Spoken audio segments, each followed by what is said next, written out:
we've got some interesting looking things here. We have some lights. All right, tell us about the lights, what you got. Well, I am a huge proponent of riding with lights anytime I'm on my bike. And I do some riding early in the morning. Usually I'm on my weekend rides. I'm starting a little later in the morning. Sometimes I'm riding around dusk.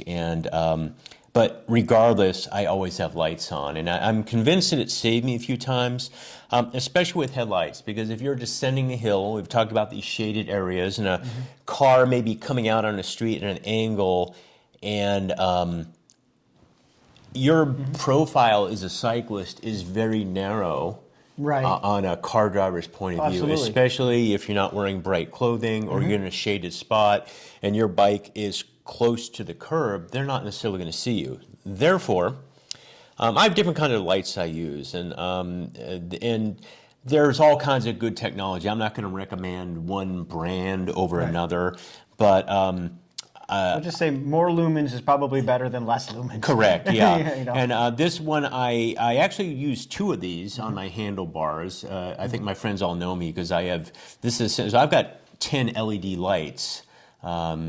And so there's this mode, and these are daytime lights, not super bright. I always ride in flashing mode. And I've got two of these on my handlebars. So if a car is coming and seeing me, they're definitely going to see my lights. And I angle them up a little bit, so I want to be aiming them towards the line of sight of where a driver may see me. Sure. And sometimes I'll come up to an intersection and I see, we all know how cars do that.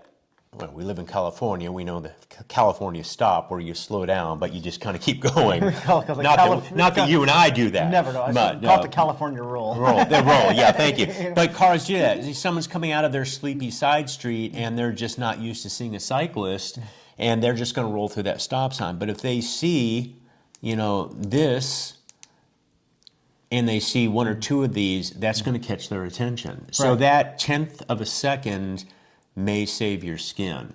Likewise, we ride in some areas where it gets very foggy here in the morning, so or in the evening, or basically, depending on time of year, it could be any time of day. So if you're going up a steep mountain road and you hit Skyline Drive and you're in a pocket of thick fog where there's very little visibility, it's always good to have a taillight on. And again, I usually keep it not in the brightest flashing mode, but in the next one, just for battery preservation. These will last 5 or 6 hours on a ride, and I don't do anything with a battery. Any light I buy now is USB rechargeable. Right. And I just get in the habit. I plug them in after every ride. For evening rides, these smaller lights, they can be seen, but they're not effective for seeing the road in front of you necessarily. They don't put out enough lumens. So in that case, you might want to use a heavier duty.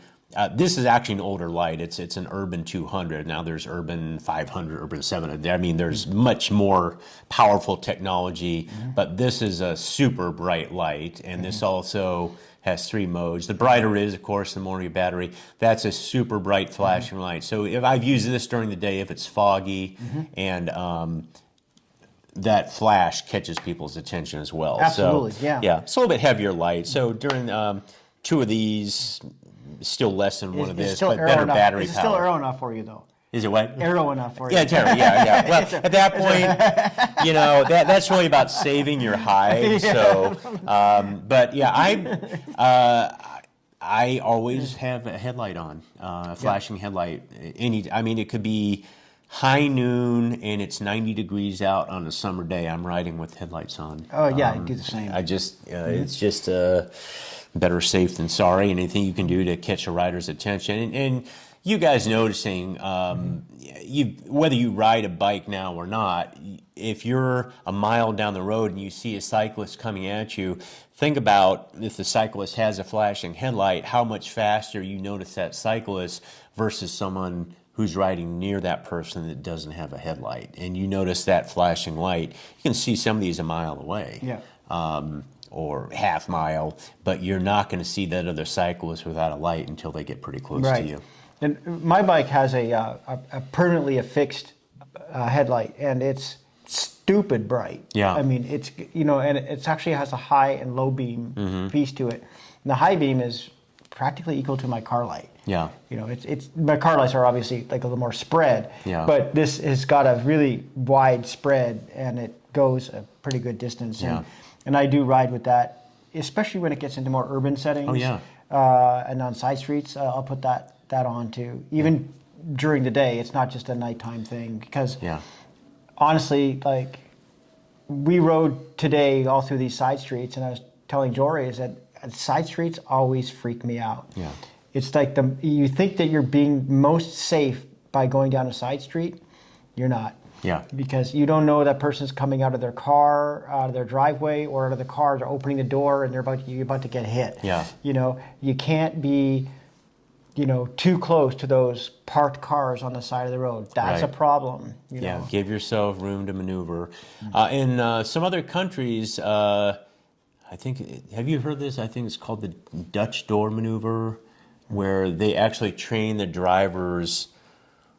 We don't do that here in the U.S., but they train the drivers to open the door, unlock the door with their right hand leaning over to the door handle. So as they do that, they look behind for a cyclist. We don't train our drivers that really way in this good. country. But it's something I read an article in a magazine last year where they actually train the drivers.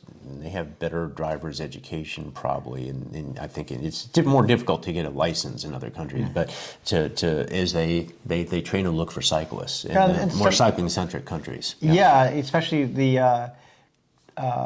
Well, we talked about earlier, it's like, what are the countries, like Amsterdam and...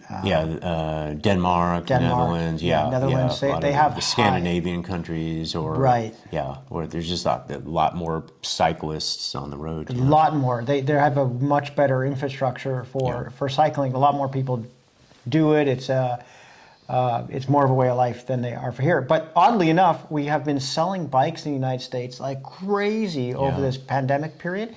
And bike shops are out of bikes. The only ones you can available are the very expensive models typically. Yeah. And to your point about safety, like, I think more people need to be aware of like bike safety. One thing we didn't talk about was actually carrying a bell, or something just to let people know you're coming. Yeah. But I think there needs to be more driver's education, and maybe part of the driver's test that you need to look at that. Right. When we're on the trails, not on the road, we have like little cowbells that we put on the back of our bikes, so everybody hears when you're coming. Oh, yeah. Yeah, so they're like ding, ding, ding, ding, ding, ding, ding, ding, ding, ding, when you're bumping over rocks. So, that way people know when you're coming on the trails. So we always run into trail runners, and we run into hikers and other cyclists who are, either coming up the trail or going down the trail. And there's a whole bit different etiquette and stuff that involved with that. Being a mountain biker, I did not know that. So yeah. you have taught me something today. Yeah, don't go out with a little cowbell. You do want to.